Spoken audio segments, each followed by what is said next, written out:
திமுக நீலகிரி மாவட்ட செயலாளராக நியமிக்கப்பட்ட KM ராஜுவுக்கு உற்சாக வரவேற்பு அளிக்கப்பட்டது.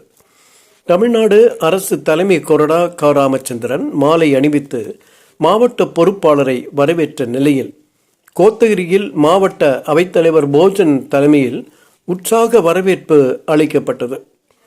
இதேபோல் கலைஞர் அறிவாலயத்தில் மாவட்ட திமுக நிர்வாகிகள் புதிய பொறுப்பாளர்களுக்கு உற்சாக வரவேற்பு அளிக்கப்பட்டது. எதிர்வரும் 2026 ஆண்டு தேர்தலில் நீலகிரி மாவட்டத்தில் உள்ள 3 தொகுதியில் முழு வெற்றி அடைய நீலகிரி மாவட்ட நிர்வாகிகளுடன் அனைத்து பணியும் மேற்கொள்வேன் என புதியதாக பொறுப்பேற்ற KM ராஜு தெரிவித்தார். இந்நிகழ்வில் செந்தில் ரங்கராஜன், அவைத்தலைவர் போஜன், வீரபத்திரன் மற்றும் நிர்வாகிகள் கலந்து கொண்டனர்.